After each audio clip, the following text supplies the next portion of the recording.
weekend as soon as I can. All right. There we go. All right. And we are back for another episode of Golden Rhino Games Hobby Talk. And this time, I've got a new co-host. Hi. Jordan is here. Hello, everyone. Don't be so nervous. All right. So we're changing things up. We've actually got a fun special. We're going to be talking a lot about Conquest, the last Argument of Kings in this episode. But as usual, we're going to break down our favorite things about the tabletop miniatures. So our hobby progress, different events and activities we got going on, the new releases that are coming up.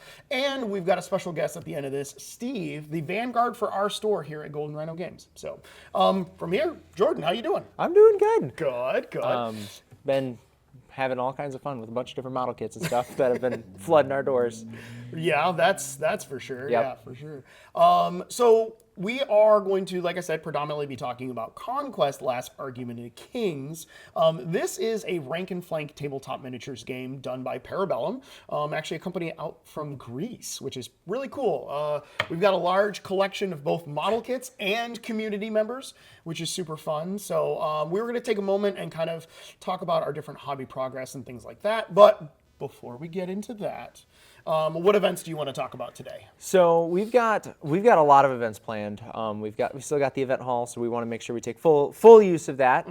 Yes, actually. Yep. How long do we have the event hall? We have the event hall until the end of April. Yep. Yeah, so we got 1 more month. Month and a half. Yeah, who's counting? Yeah, right. So we've got a lot planned. We've got a couple events that are actually coming up that we are hosting in the main side of the building. We've got a couple Conquest story times where there's a video of Stavros talking about a bunch of different things, lore related, that will be me, the first day, Ian will be sitting down and painting and talking about it. That's a hope. Yep. And then the second day, I'm going to be sitting down and talking to people and painting my stuff. We've got our event, or our launch party planned for Euroni. Oh, yes. We are doing we've got the event ticket already up on our website. We are doing it to where we'll have 2 tables set aside for people to get games in or try out the Euroni lists or all practice whatever. Yeah, just play some Conquest, yep. right? And then we will have the hobby bar that we just built ready for people to sit down and build Euroni specifically. We want to make sure we've got space for that so people can talk about it, show their new model kits, whatever.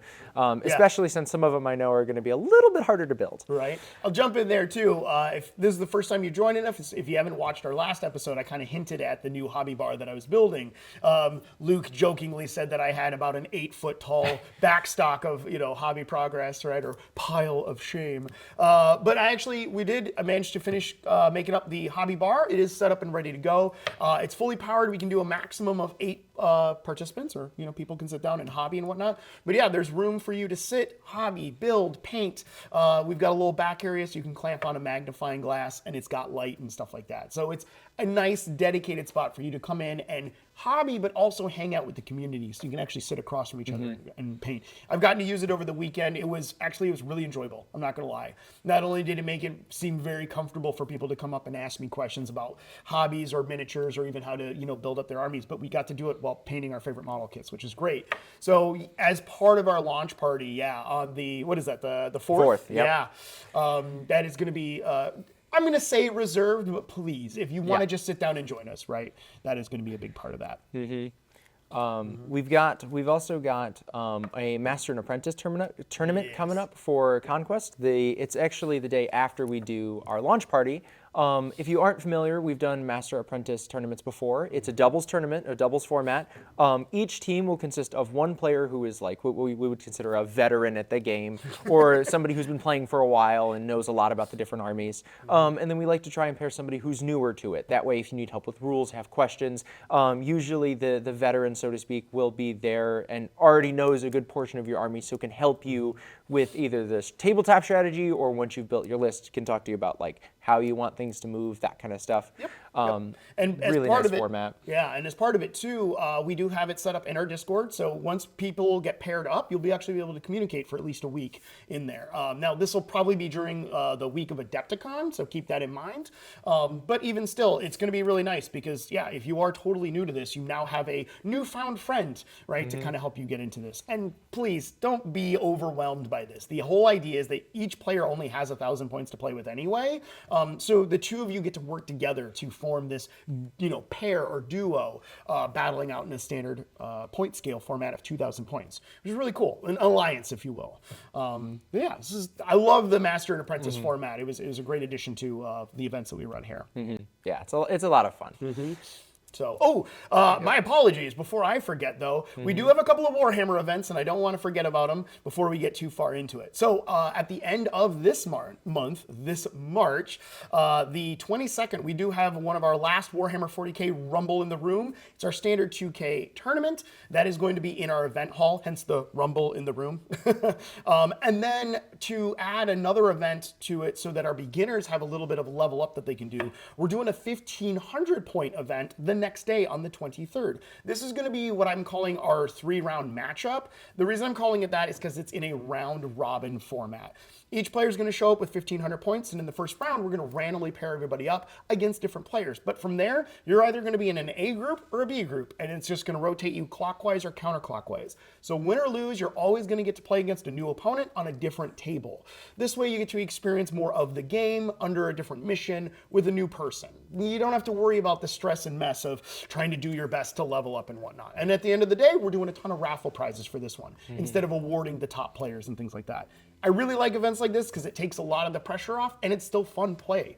So, and at 1,500 points, it's that sweet balance point between 1,000 points, which can sometimes feel too small, and 2,000 points, which can be a little bit too big in your collection. Take a long time, yeah. So, those two will be great. And to go along with those, we do actually, starting the beginning of April, we already mentioned the Master and Apprentice random team event, if you will, or doubles event. We do have our Conquest Worlds community event. Right? Community Worlds event. Community Worlds event. There you go. Dyslexia, it's in there somewhere. That is a standard 2,000 point format where you can actually score points towards the Worlds qualifying events at the end of the year. And then that way, every season, there's a chance that players will get flown all the way to Greece to battle on Chios, I think is how it's pronounced, which is pretty cool. We've actually been really grateful, and we've gotten 1, 2, I think 3 players from Michigan, 2 from our store. Which Have made it and went and had a bunch of fun there. Yes. It was I loved hearing the stories. It was great. Yeah, it was super cool. Yeah. It was great to watch what little bit of snippets they were able to put out. But this is a small version of that. The idea is that you guys get to come in and try out your 2,000 point list. We do need a minimum of 12 players for it to qualify for this scoring format. That hasn't been a problem since we've started running these. We usually get to at least 16 players. Our last event was actually 20 players, which was really, really cool. And so that is going to be on April 12th.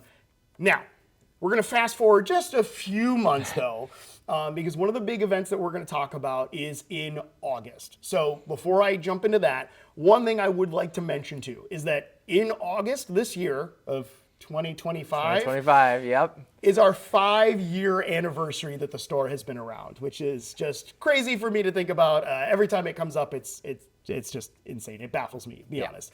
But this year, because it is our 5 years, we are going to try and do a little bit extra. We're trying to do more and bigger things. And one of those, we are actually working directly with Para-Bellum for our MEGA Worlds qualifying event. This is great because not only have we gotten a ton of support from Para-Bellum directly, 2 major things. One we're going to talk about today, and one we're going to wait to reveal later on, because I'm not going to lie, I need to see it before I believe it, because it's cool. But this event is going to be one of the very exclusive events that we host here at the store in general. We're looking at a 2-day event, like a standard 2,000 point Conquest Worlds event, or CWE. This one is 2 days, 5 rounds, and we're looking at upwards of 40 players. We can cap out at about 42 or 44, but we can also potentially make room for some more. So please, by all means, make sure we sign up. But before I jump into that, I'm going to just kind of pause. What are you excited for about this? So this big tournament we've got coming up, I'm actually really looking forward to it. As soon as we got everything kind of planned out, I immediately was like, oh, yep, I want to be there. So I'm going to be playing in the event. I've been trying to get my Nords and stuff ready. I have 3 armies. I'm probably going to play my Nords. The way I've got them painted, actually, I have them painted as like 2 tribes. I've got like a very bright orange and brown color scheme going, and then lots of blues and golds. Cool. Being colorblind, it makes it really easy for me to paint with blue and yellow. All right, so on that note, let's go ahead and jump into our hobby progress. So that was actually one of the reasons that I wanted to talk to you and bring you on. So for those of you at home that haven't had a chance to come into the store, or maybe you just shop online from us, or if you have come into the store, maybe you have met this young gentleman here. One thing that is really unique is that we do a ton of tabletop miniature focus here. We really want you to feel part of the community. We want to make sure that you get the help that you need to build, paint, and play your favorite tabletop miniature games. However, you kind of have a struggle, right? I do. Some people may even say that it's a barrier to entry, but you have definitely proven that it is not a barrier. So please tell us about your hobby progress in tabletop miniatures. When I first started doing my hobby, when I first started painting these models and stuff, I had no prior experience. I didn't really do art, didn't really draw. I don't really have a steady hand. So like a lot of that stuff was really hard for me, and I was very nervous. And I sat down and I painted my first model, and I was like, "Yay! Look, he looks super great." And then I got asked about 7 times why his skin was bright green. I was like, "Well, I don't know." So it is like, I have 100% like way broken out of my shell in that regard. Like I had no hobby experience, and I have a ton of fun with it now. I'm not like a competitive level painter, but I think my models turn out pretty great, and I have a lot of fun doing it. And so I have no issues like talking about it, showing them off. I usually keep some in the display case here to talk about. Except for today. Right, yeah. But it's something that like I want people to know that anybody can do this hobby. Anybody can sit down and paint and build models. It doesn't take a steady hand. It doesn't take somebody who's good at like color matching or any of that nonsense. It is all your hobby. It is do it how you want to. Yeah, for sure. I thought it was really interesting because I guess this would have been almost 4 years ago, right? Something like that, where we actually had one of our biggest Conquest events before was a really massive paint and take. I think on that particular day, we had a grand total of 27 active Conquest community members. And what I mean by that is that we had about 18 people doing the paint and take, plus we had people gaming and building stuff, right? So which was really unique. You actually happened to show up with your family, which was really cool. And I thought that was kind of an interesting thing, right? I didn't think of this as necessarily a family-like activity, but it was really cool to see all the different people sitting down. There were lots of couples and all kinds of individuals just looking to enjoy building and painting their first models. And that, I think, might have been the first day that I really realized you were colorblind, right? Not even from a perspective of why is this model skin bright green? Like it's your hobby, do it the way you want to. But you can tell in your progression what you have been able to do and things like that. So it's been a really unique and honestly eye-opening experience having you as a part of our staff members to be able to talk to other community members. Whether it's anything from I've got the coffee shakes to I'm colorblind, right? These are barriers to the hobby, but there's ways to work around them, right? And also ways to enjoy the hobby with them. So it's been great to see your stuff. It's been a lot of fun. Cool. So what's been your most recent project for your Nords? My most recent project has definitely been my giants for my Nords. The Jotnars. The Jotnars. So I have 4 of the main mountain Jotnars. I've got 2 ice Jotnars, a sea Jotnar, and then a cedar. And I've been working on putting them all together and painting them and deciding how I want to split them up between the 2 tribes that I'm painting. So that's been my main focus. And then I've been helping my brother with his Dwegum. So that has really been like where I've been, what I've been up to. It's taken more time than I expected to on the Jotnars because I was like, oh, big models, they should be easy. Nope, it took me a lot more time, so I don't have any ready to show off today, but it's been something that is like, I've been having a lot of fun doing. That's super cool. That's what you've been up to. Yeah. So in the interim of preparing for Adepticon, working on a display board and painting up my Seraphon for that, I have actually been working on my Conquest Wadroon models. And I'm kicking myself for not bringing in my Apex Predator today, but it's okay. I'm sure we'll have some pictures to show off. I've been really enjoying that because one of the things that I've mentioned, hopefully before, I like to still prime my models black, okay? The main reason for this is it's the most beginner-friendly way to paint a model. model. And the reason I say that is if you miss a spot, for the most part, it looks like a shadow. So what I've been doing is taking different aspects of the model. So in my Apex Predator, I've primed it black, but I dry brush white over it. I do this usually 2 or 3 times to kind of build up that intensity, because from there I'm able to use the different quick paints, whether it's contrast, speed paint, express colors, pick a brand, right? I'm now able to lay those down to give myself a foundation. This was the first time, because of the dinosaur aesthetic and bird aesthetic that is in the Wadroon models, I was able to actually kind of take some of the birds of paradise to add them to it. So my giant Apex Predator, the T-Rex, is basically a giant canary. He's bright green with reds and yellows, but honestly, it actually turned out really cool. I was worried at first that it would look kind of like a big toucan and kind of goofy, right? But no, I'm super thrilled with it, and I'm really looking forward to be able to get back to that so that I can work on that and just have an army for Conquest to show off, other than my Spires. Spires are my first, thing, but this is the year of the dinosaur, apparently. I'm doing everything for dinosaurs, so. But yeah, that's what I've been working on. Sounds like a lot of fun. Oh yeah, I mean, when I have time for fun. Yeah, that's definitely been part of it. So, all right. So at this point, I think we can we're gonna skip our normal segment where we would go into our armchair general. This is going to be a little bit of our tactics discussion. We're going to skip it this time because our special guest today is Steve for our Vanguard for Conquest.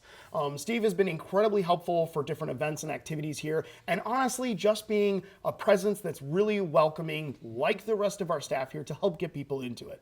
And I want to bring him on because we're going to talk about our mega event, but also the different aspects of Conquest: The Last Argument of Kings, because as a rank and flank style game, there's not a ton of them out there, and this is definitely one of the rising stars.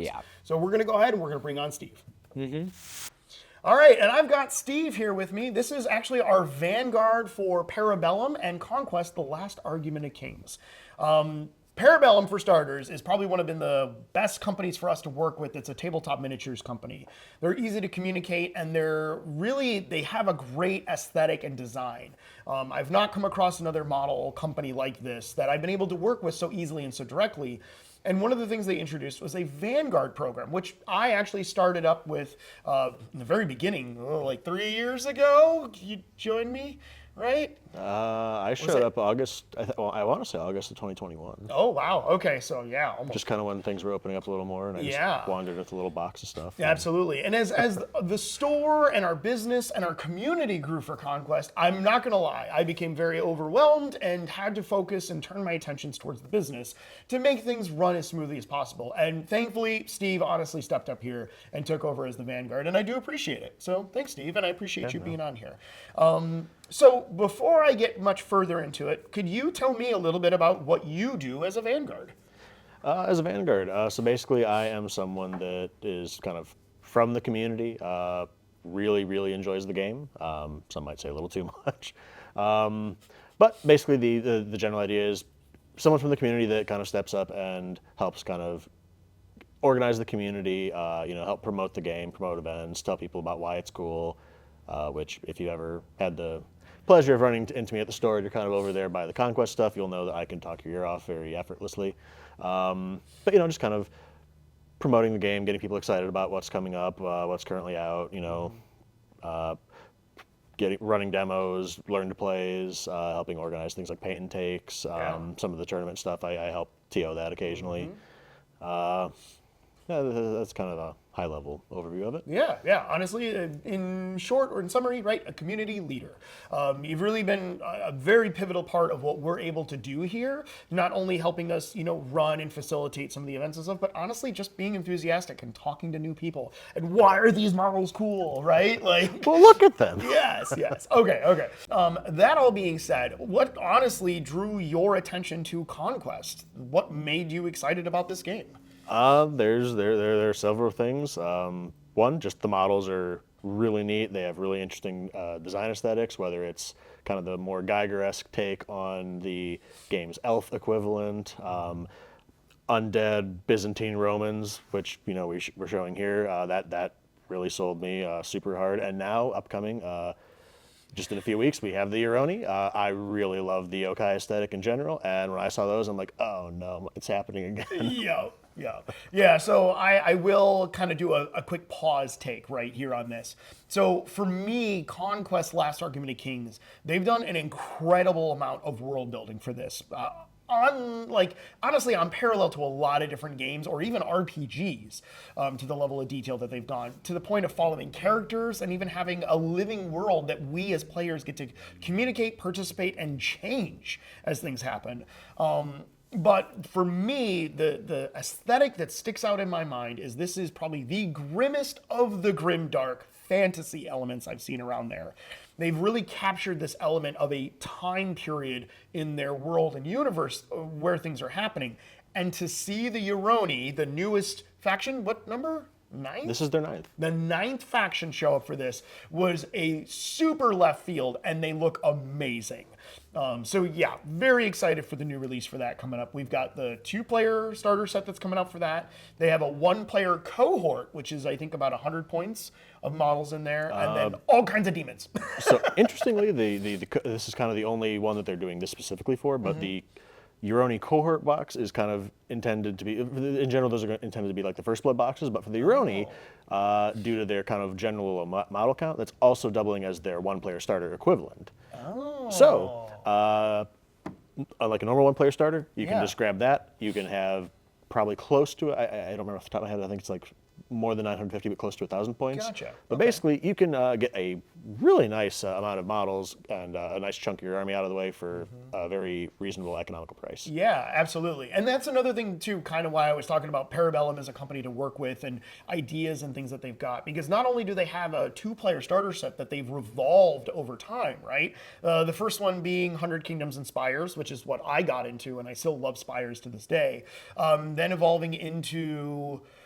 Oh gosh, was it Old Dominion and Wadroon? Was that the next one, or did they do? Oh, I'm seeing that's the right. Well, so they did briefly have a Wadroon Old Dominion 2-player starter for First Blood, the skirmish equivalent, which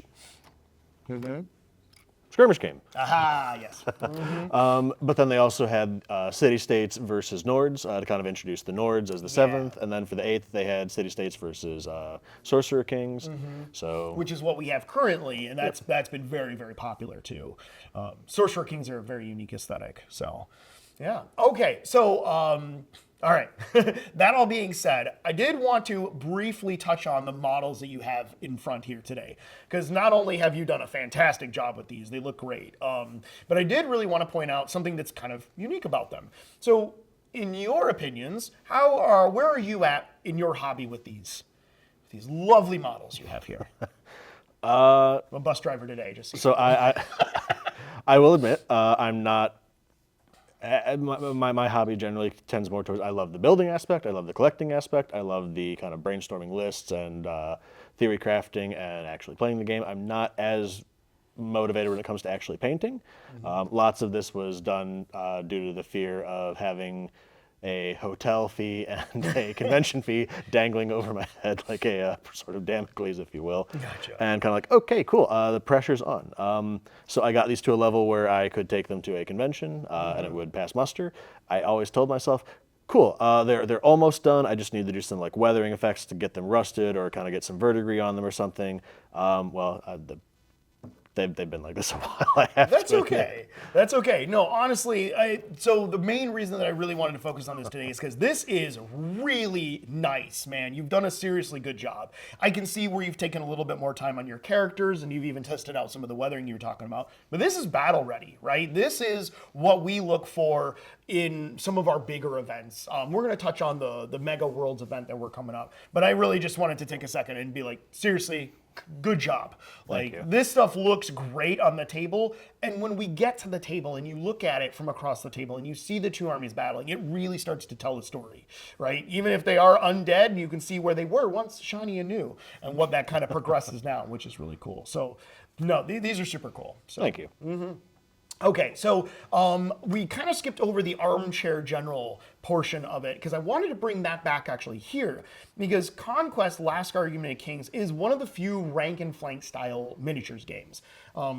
That being said, it's also one of the unique games that has like 10 turns in a game, right?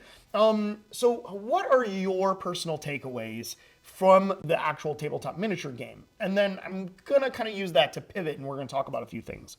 But let's talk about the game in general.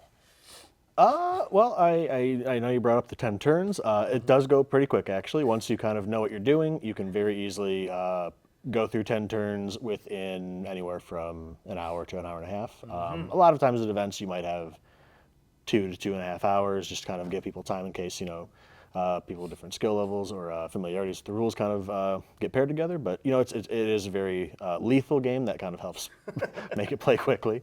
It's also very...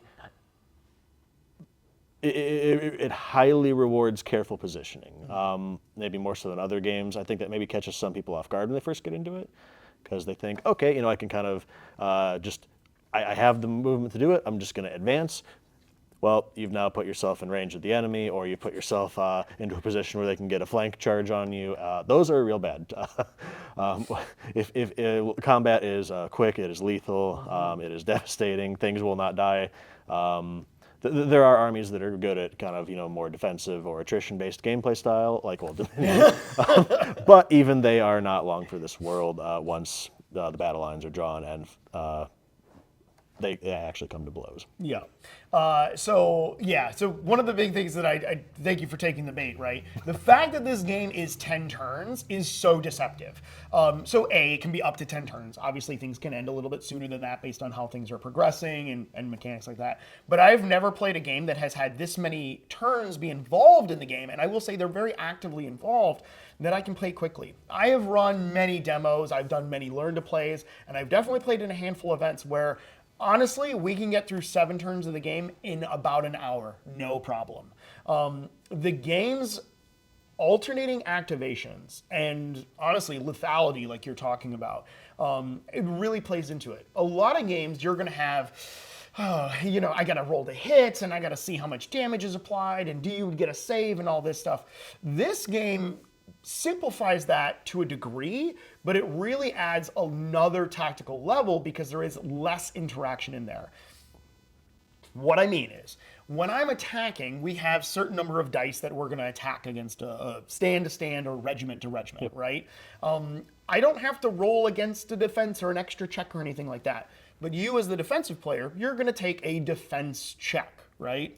And when that happens, you're going to check against 1 or 2 different stat lines, right? Your defense or your evasion. So you check both at the same time. Correct. Yeah. Yep. Make sure I'm on there, right? So you actually check against both at the exact same time, and you basically take whatever's best, and then damage is applied, right? And that's it. I'm done, right? Well, if you're playing Old Dominion, yes. Otherwise, for people that don't play undead, that don't actually have the ability to resist the fear of death, after you take your blows, then you will generally roll a morale check just to see if your buddy next to you kind of looks over at your headless corpse and goes, you know what, I should probably leave. Right. And so that's what's really unique with this game. The resolve of your morale actually is another form of damage. So I played Spires back in the day when it first came out, and the original Spires clone drones or whatever, Spires clones? Force grown drones. Drones, thank you.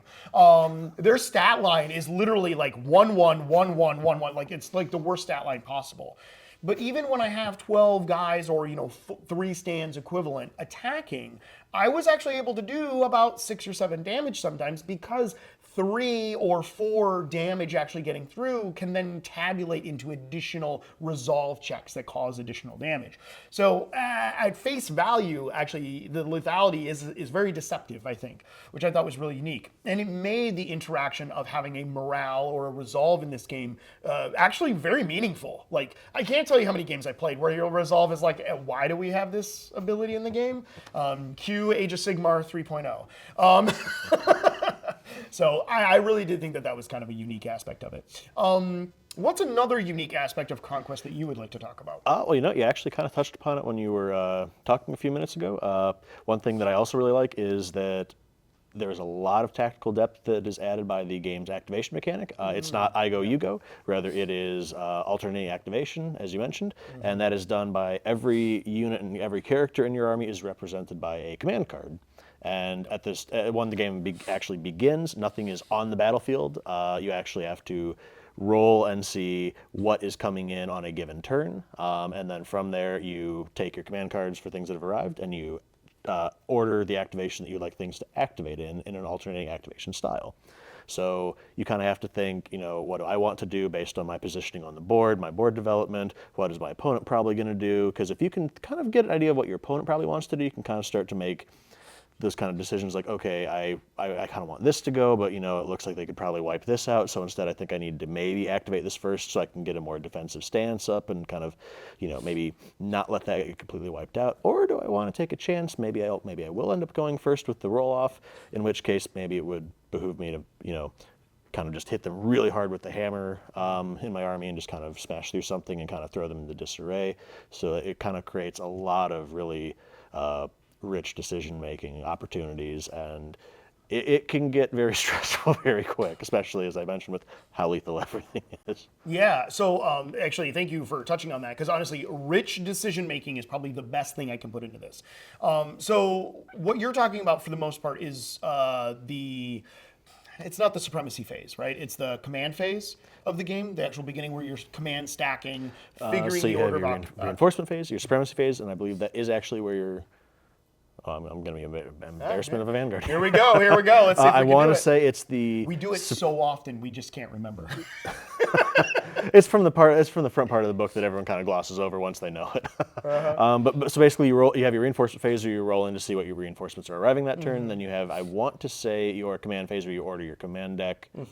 Your supremacy phase, where you do the roll off, and then if you so choose, you can also certain times have your warlord activate like an active phase of their supremacy ability, which is kind of like generally a once per game kind of like big like boost to your army to kind of get an advantage out of, and then you go to the actual activation phase where you start activating your units and doing things. But lots of options available during the activation phase. You have your obviously movement, you have charging, you have ranged options, you have magic, you have character actions, you have reforms, and lots of things, and then it's not locked into a certain, like first you have to march, then you have to clash, then you have to do range. Instead, it's very free form.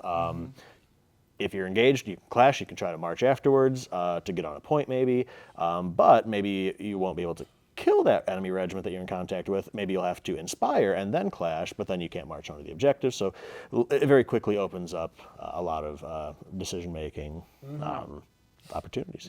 Yeah. So touching on that, what I was getting at too is that the command stack building the order of operations that you build your deck in is really unique and interesting in this game, because the card doesn't represent one particular unit. It just represents one type of that unit. So for instance, what's the name of the regiment you have in front of us here? These are the Varangian Guard. So if you had 2 or 3 regiments of the Varangian Guard, you would have 2 or 3 of its card potentially in your command stack at one point in time in the game. When it comes time for you to draw during your activation of it, you now have a choice. Which one of those units or regiments are you going to activate? And this is where there's a lot of flexibility in the game. And honestly, this is what I love a lot, because not only does it give you a reason to have that built-in redundancy, but it can help a little bit on that analysis paralysis. I know I have to activate a Varangian Guard unit, right? Yeah. So I think that's really cool. And then the other thing that you touched on, which this is kind of taking a step back from it, when you activate a regiment, unless they have a rule that says otherwise, you get 2 activations. That's it. They are going to march and charge, or they're going to aim and volley, which is the equivalent of shooting. And there's lots of other things in there too. But this simplistic nature of the game makes it easy to play, but complicated to master. And that's what you can see, obviously, by what Steve was talking about, which is super cool. Okay, so now I'm going to lean back into that one more time. But what is your favorite aspect of Conquest? And I mean that from the whole. Everything from lore to gameplay to whatever it may be. As much as I love the gameplay, I do think I have to side with the lore. Stavros, Konstantinos, and in general just the Para-Bellum crew have really, I think, created a very captivating world. Lots of very interesting stories. Also, a lot of very interesting influences and stuff that they draw on. Lots of, whether it's history, whether it's economic, influences and stuff like that. Like how a trade war might be instigated. I also appreciate that although it is very dark as far as dark fantasy goes, it's not dark and miserable. It's not so dark that there's absolutely no hope of a better tomorrow. It is. I just find it very. Silver lining there somewhere, huh? There's a possibility that things might be a little less terrible someday. Yeah. Not in the near future, though. Right. But I find it very captivating. The way that the different factions intertwine, the way that they interact with one another, the way that alliances are kind of forged despite past differences, sometimes broken, sometimes tested. I just really enjoy it, and I'm extremely excited for the upcoming proper lore book that they will be releasing in June or July. Not only will that have the full background of the lore of the game, it'll also have the lore for all of the current 9 armies and 7 ones that have not yet been touched upon. So if you find anything about the game interesting lore-wise, that is definitely something to keep an eye out on. Yeah, that'll be super cool. This is the 3rd edition of their companion book. Is that what I understand? It's along the lines of that? I think it's still called the Companion, but this one will not have any rules in it. This is a pure lore book, so cool. it will not be dated in that sense. Yeah, it is just a pure lore extravaganza. Yeah. I'll be honest, right? So if anybody's been watching these videos, they know that I have a background in history in Warhammer 40K, right? That is the game that got me into tabletop miniatures. I have been playing it since it's 4th edition of the game, right? And we are all the way into its 10th edition of the game. I have read the lore in those rule books at most maybe once. Conquest is the only one I have read cover to cover at least twice. Because it's one of those things like when you watch one of your favorite sci-fi movies, wherever, where you can go back and be like, how did I miss that? And all the little connections. They've really thought the lore all the way through. And the fact that they have this rich history that plays into the current game, and they're able to add in a new faction, and they do a really good job with it, is what I'm going to say. I have to agree with Steve. The lore on this universe in this world is really amazing. And as a miniatures game, it's absolutely in my top 3 games, if not my top favorite game to play of all time. And I do mean that sincerely. They've done a fantastic job with the rule set and the way the mechanics of the game work. So... okay, so from here, I do want to jump into and start talking about our Mega Worlds qualifier event that we have, our Mega Worlds community event coming up in August. This is a really exciting time for us because I reached out to Para-Bellum directly, both through our rep, Hunter, who will actually be here to help facilitate this event, but also through some of the heads of North America and, well, honestly, Para-Bellum in general, to help us get things going and make this one of the craziest events of all time. So, Steve, I have done my best to communicate and work with you, and you have done a really good job to help me facilitate our different Conquest CWE events and things like that. What is something that you want to talk about our big event in August on the 16th and 17th? Let me give you the date, mark your calendar, right? that you really want to bring up now? Well, I do think I just want to get one quick thing out of the way. This is a celebration both of the Conquest community, especially in the Midwest, just because for whatever reason, this is a hotbed of Conquest, Michigan in particular, out of all the Midwest. So it's kind of the store's way of saying, thank you to the community for kind of putting on this crazy event that I can't even begin to describe.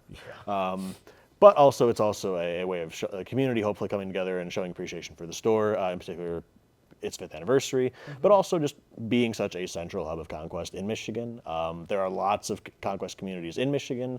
However, due to the location of Golden Rhino and Ypsilanti and kind of that southeast Michigan area in general, we happen to be within about an hour's drive of several of those communities. Lots of them end up converging here to kind of meet and play together. We also get people coming in from other states. We had some very eager people come up from the Cincinnati community making that drive for our last event. We really appreciate that. Yeah, we have people coming out from the west side of the state. We have people that are saying they're going to come over from, in Indiana for the August event already. So, lots of people coming in from all areas. So, we really appreciate this, both the community that the store has helped to foster, acting as a focal point as well, and also just having like a really nice store and a really nice community to build off of. Well, thank you. I appreciate that. Yeah. So let me be very clear, right? This event for me is not a huge money-making event. What this event is for me and for my store is exactly what Steve is talking about. This is a celebration not only of our 5-year anniversary being a business that opened during the lockdowns and all that, but also a celebration of my love for Conquest. So this is a 2-day, 5-round event for $65. This is a reasonable price that made sense for us, but also includes potentially food for everyone. We do have a full cafe and kitchen here, and as long as we have at least 30 participants, which we think we've already had 7 people sign up in the first 2 days, right? Like it was just super fast. We're gonna get there. I have no problems or no doubts about that. But we will totally cater the entire thing for both days for the lunch breaks, and then that will be part of the event ticket. We want to try to remove as many barriers as possible to get as many people to join us, both from those communities in Michigan, but also from our Midwest friends. So if you are anywhere near us and you're willing to make that drive, please do. Or further if you're willing to make the trip. Yeah, right. The flight apparently, right? Be happy to have you. But yeah, seriously, we want to make sure that this event is fun and exciting for all Conquest community members of all skill levels. So one of the things that I'm really focusing on myself is I'm really focusing on the painting and the hobby aspect of it. So for starters, let me be very clear. This is a must-be painted army entry, right? So I know I said I wanted to remove as many barriers to entry as possible, but this is our check requirement, right? To give you an example, what Steve has in front of us today, well above and beyond the minimum requirements, right? We are looking for a fully painted model and to make sure that all those models within that regiment are also fully painted. I know a lot of community members have heard and been to different events where there is a 3-color minimum and based. This is essentially a play on that, but we want to make sure that you have taken the time to paint your models. Steve, again, you've done a fantastic job. And if you can be a pillar and beacon of what we can only hope people will get to, this is an amazing example of that. Well, if to anyone that's worried, I would just like to point out, again, painting's not my strong suit or my favorite part of the hobby. Much of this really is just 3 or 4 colors, just put on there. I haven't gotten around to washing them yet or doing any effects that I've been looking for, but like it can go by faster than you think. Like, absolutely. Especially if you're doing something like Old Dominion or 100 Kingdoms. Pick a color for the armor. Either get a good rattle can primer, or not primer, or even primer, like honestly, Army Painter, or the what are the new ones? Color Forge. Color Forge. Get that. Cool. You got a color or airbrush. Pick a good something like Vallejo metal colors. What I use for these. Cool. That's done. Pick out some skin. Pick out some leather. Pick out some of the weapons and stuff. You're good to go. Right. Yeah. And see, that's what I mean, right? So it's one thing to prime your models and to just slap a couple of colors on there. You can kind of tell, right? But what Steve is talking about is, using those primers or those spray paints to your advantage, or an airbrush if you feel comfortable with it. And the other thing too is that we're going to be hosting activities and classes and a lot of free paint takes leading up to this event, so people can feel comfortable into this. At any point in time, should you question or feel uncomfortable about the level of paint of your models, you should be able to reach out to us, and we should be able to either A, say, yeah, you checked the box and good job, we can't wait to see you there, or B, let's help you get to that level. Because at this point in time, a big event like this, we want it to look as good as it can on the table. We are actively working on 3D printing both 3-dimensional terrain that's going to be painted for you guys, but we're going to also have the 2-dimensional elements. Like I said, I really want to focus on the hobby aspects of this, and thanks to Steve, we're able to work on a lot of the competitive, or I guess, what is the word I'm looking for? Standardized formats for the different mission play and things like that. But yeah, I think it's really important to show that not only is this a tabletop miniatures game, but it's a full aspect hobby. And that's what this event really is about for me. So we want to make sure that you all can come up and enjoy it and have fun with it. Yeah. So what else do you want to add to that? Well, there's the thing that I really want to say, but we can't say. Okay, One day. I'm going to touch on that for a second, right? So we're going to side dip here for a second because we talked about the lore, we talked about the companion books, right? And I really want to make sure I'm getting my backstory on this correct, right? So at one point in time, not so many years ago, Para-Bellum was doing all these really cool things, and they were talking about different races that were potentially coming out, right? And correct me if I'm wrong, but they thought that it would be really cool if there was a fish gnome race in there. So it was less that they thought it would be cool. Allegedly, Stavros hates them. Okay. He's like, they don't fit, they're goofy. Yep. But I forget exactly how it happened, but basically at some point it became a Discord meme on the Para-Bellum International Discord. Okay, that makes sense. I think they kind of ran with it a little bit. And we're like, oh, here's a fun little April Fool's thing. We'll have our artist draft up some sketches of like what theoretical murderous fish gnomes would look like. Well, unfortunately for Stavros, the community latched onto it with an iron grip, and ever since then they've kind of the rest of Para-Bellum has kind of played it up as like a, okay, we get it. Give the people, they will never be a full faction, but they have kind of turned them into like a little, cool, here's like some fun little extras that you can have, or like little seasonal things, little takes on other characters if they were weird little deep sea creatures. Yeah, I was gonna say, in a weird way, it's kind of their pseudo mascot, right? Like, it's this creature or this idea, right? That kind of was like, oh, haha, here's gonna be a fun April Fool's joke, and then actually it's kind of cool. And now you see it a lot in their different art, even making it all the way to some of the bigger events like Adepticon and Las Vegas Open, where they have the fish gnome trophies, right? So one thing that I can actually touch on and I can say is that this event is backed by Para-Bellum. The winners of this event, the top players in that, will win one of those fish gnome trophies. That I can announce, and that has been basically A-okayed, and it is going to be really awesome to see. I think the fish gnome story in history is really silly and goofy, but it's going to be great to see their fish gnome trophies as a winnable prize. Speaking of which, too, we do have 2 unique prizes that we are going to be giving away to the different winners there. We're not going to break it down just yet, but just know that the Artisan Series Kitsune, as well as the Founders exclusive for the Bound of the Elements Sorcerer Kings, will be available as part of the prizes that are going to be in there. And on top of that, Para-Bellum is helping by donating a lot to this event. And one of the things that our major goal is that at least half of the players in this event, so if we got 40 players, that's at least 20 people, walk away with a winning prize, which I think is really cool. Including a best faction for all of the, or best in faction for all of the factions, which means we got 9 winners right there, which is gonna be super cool. So if you love the new Euroni and you wanna try your best at them, let's do it. Let's see them on the table. Let's see how you do. Maybe you're a Classic Spires player like me, right? That's a good one too. So. No, I'm really excited about that, and I really appreciate Para-Bellum's support in this kind of an event. Not only does it help them by showing what a community can do, but it helps us to show what a manufacturer like them can do. So, nice. All right, I think we're getting pretty close to the end. Is there any last-minute thoughts or things you want to say? I know you touched on the catered lunches for both days, if we can. I think that you said that would be if we can hit the 30-person threshold? At least 30 people. That's the threshold that we're looking for. To give you an idea, right, our last CWE, which for us, we do them bi-monthly, right? That was one of the things that we wanted to bring up, is that every other month we have a Conquest Worlds event that you can come to and play, participate, and practice for a bigger event, maybe like the Mega that's coming up, right? In our last one, I'll be honest, Steve, you and I, we do a really good job of making sure that things are set up and we're communicating. I wasn't expecting 20 people to show up. Me either. 20 people to show up in like the freezing snow.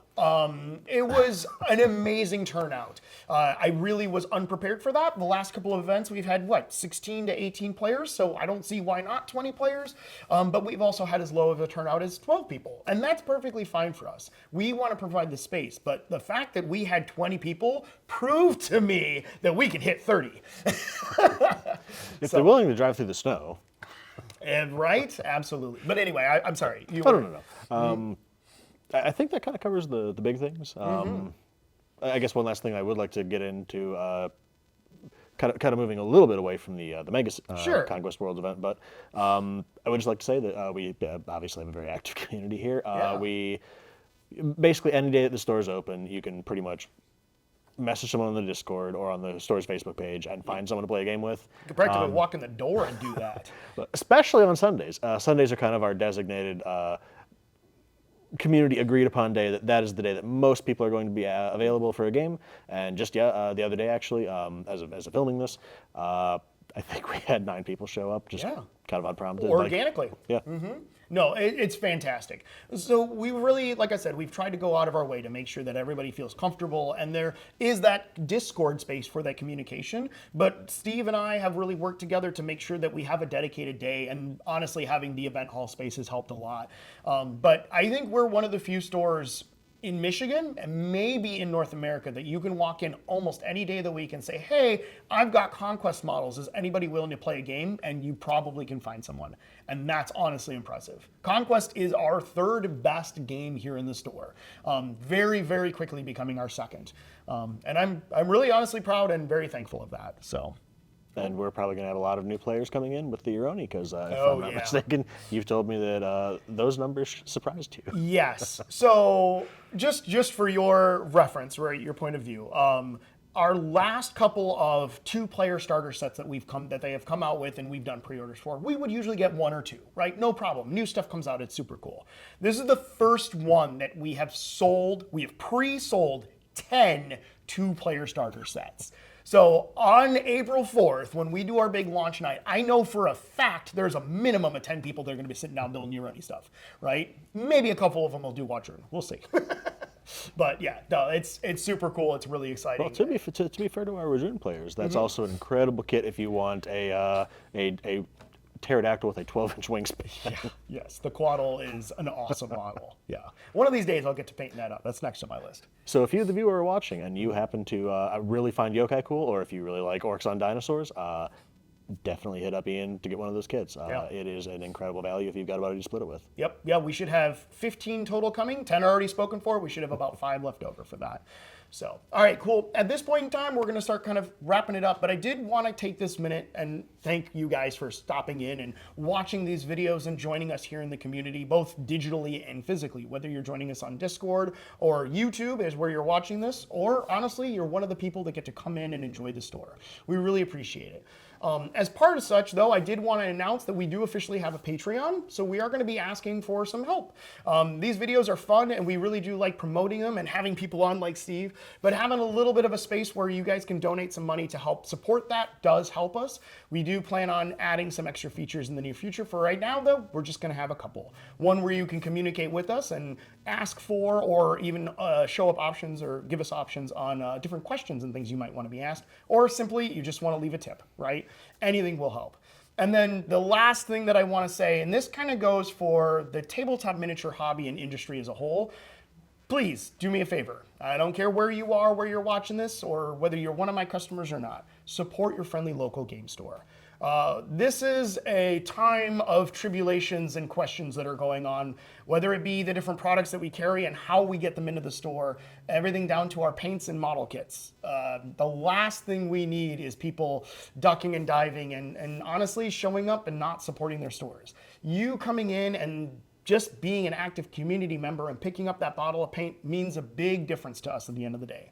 I'm very thankful that we get very lucky and we have such a big, robust community that supports us on a daily basis. But having everyone be a small portion of that goes a long distance, and I'm sure there's a lot of stores out there that would really appreciate it too. So please, support your friendly local game store.